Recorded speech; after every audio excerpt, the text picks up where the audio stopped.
नमस्कार साथियों, न्यूज2 network YouTube channel में आपका स्वागत है। चलिए जानते हैं बिहार की 25 बड़ी खबरें। उससे पहले हमारे वीडियो को लाइक करें और चैनल को सब्सक्राइब करें। बिहार में खुलेगा नौकरियों का पिटारा। नीतीश सरकार ने किया बड़ा ऐलान। अगले 5 साल में 1 करोड़ युवाओं को देंगे सरकारी नौकरी। बिहार के सीएम नीतीश कुमार ने कहा कि सरकार अगले 5 साल में वर्ष 2020 से 25 के लक्ष्य को दोगुना करते हुए 1 करोड़ युवाओं को सरकारी नौकरी देगी। बिहार में 1 करोड़ युवाओं को मिलेगी सरकारी नौकरी और रोजगार। सीएम नीतीश ने कर दिया बड़ा ऐलान। बिहार में 1 करोड़ युवाओं को सरकारी नौकरी दी जाएगी। यह लक्ष्य मुख्यमंत्री नीतीश कुमार की ओर से तय किया गया है। यह जानकारी मुख्यमंत्री नीतीश कुमार ने खुद ही अपने सोशल मीडिया अकाउंट के जरिए पोस्ट शेयर कर दी। दरभंगा से गोरखपुर होते हुए गोमती नगर तक अमृत भारत जल्द। नेर ने शुरू की तैयारी। 17 जुलाई को पीएम नरेंद्र मोदी बिहार से इस ट्रेन को हरी झंडी दिखा सकते हैं। हालांकि अभी इसको लेकर कोई आधिकारिक सूचना नहीं आई है, लेकिन रेलवे बोर्ड से संकेत मिलने के बाद ईसी और एनी रेलवे ने तैयारी शुरू कर दी है। जल्द ही ट्रेन की समय सारणी फाइनल कर दी जाएगी।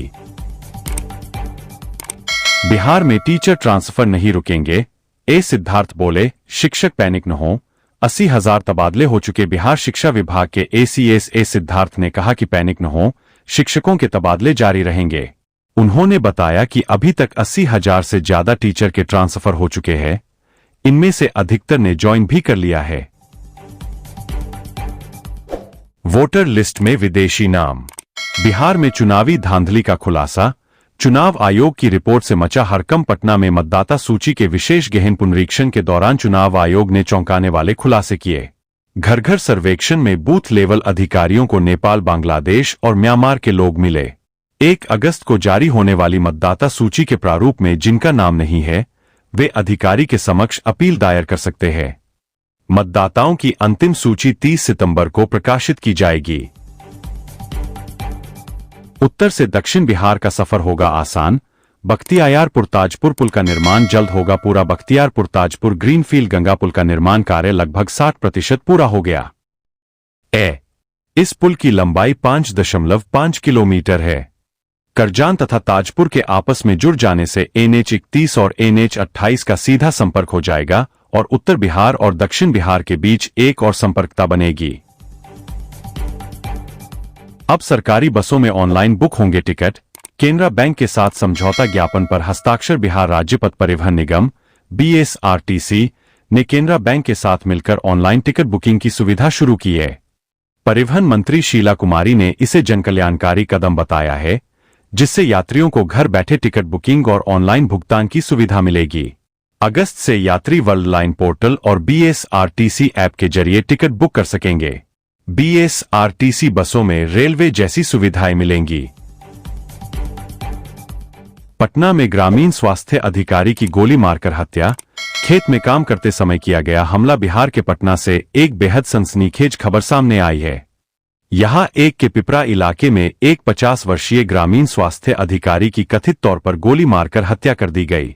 अधिकारियों ने बताया कि शनिवार को पटना के पिपरा इलाके में एक 50 वर्षीय ग्रामीण स्वास्थ्य अधिकारी की कथित तौर पर गोली मारकर हत्या कर दी गई।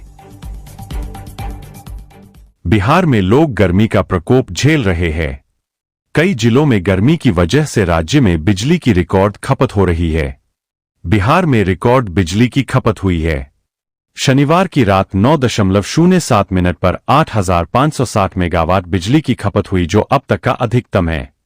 इसमें दक्षिण बिहार में 4,393 मेगावाट तो उत्तर बिहार में 4,167 मेगावाट की खपत हुई। इससे पहले 12 जून को 8,428 मेगावाट बिजली की खपत हुई थी। बिहार में डेयरी खोलना हुआ आसान। एक भैंस पर सरकार देगी 90,000 तक सब्सिडी। बिहार सरकार देशी गौपालन प्रोत्साहन योजना और समग्र भैंस पालन योजना के तहत डेयरी स्थापित करने के लिए 75% तक का अनुदान दे रही है। बेरोजगार युवक या किसान इस योजना का लाभ लेने के लिए 26 जुलाई तक अपना आवेदन कर सकते हैं। मुख्यमंत्री नीतीश कुमार ने दी सौगात। बिहार के 1.11 करोड़ लोगों के खाते में आए 1227 करोड़। मुख्यमंत्री नीतीश ने ऐतिहासिक फैसला लेते हुए बिहार के 1.11 करोड़ पेंशनधारियों को 1227 करोड़ रुपए की राशि 11 जुलाई को ट्रांसफर कर दी है।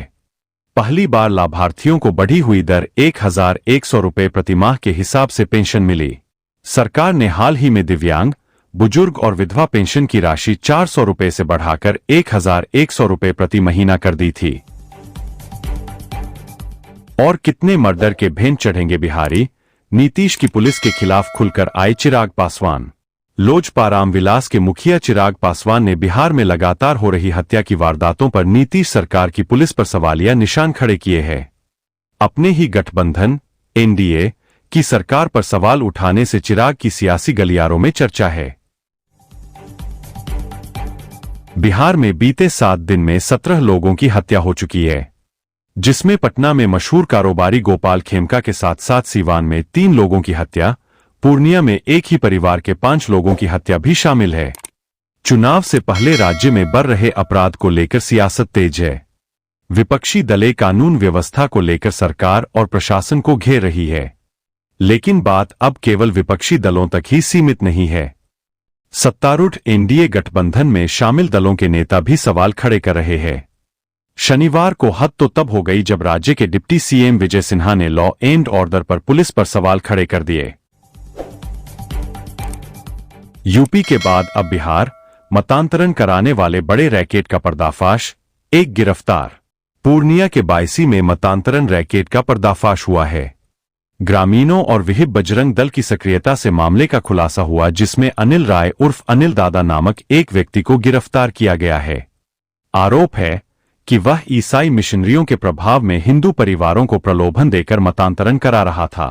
पुलिस ने मौके से बाइबिल और अन्य दस्तावेज जब्त किए हैं।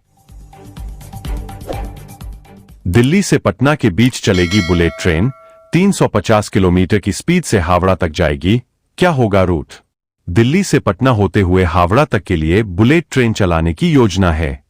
इसको लेकर बिहार में सर्वे भी शुरू कर दिया गया है। सर्वे रिपोर्ट रेलवे मंत्रालय को सौंप दी गई है। आइए जानते हैं इस बुलेट ट्रेन का स्टॉपेज किन किन शहरों में होगा। पटना में आज से स्वास्थ्य मेला, 50 से अधिक ओपीडी काउंटरों की व्यवस्था राज्य सरकार की ओर से स्वास्थ्य के क्षेत्र में विशेष पहल की गई है। इस कड़ी में आज पटना के ज्ञान भवन और बापू सभागार में 2 दिवसीय राज्य स्तरीय स्वास्थ्य मेला का आयोजन किया गया है। मेला कल शनिवार तक चलेगा। पूरा वीडियो देखने के लिए आप सभी को दिल से धन्यवाद। ऐसे ही वीडियो देखने के लिए चैनल को सब्सक्राइब करें।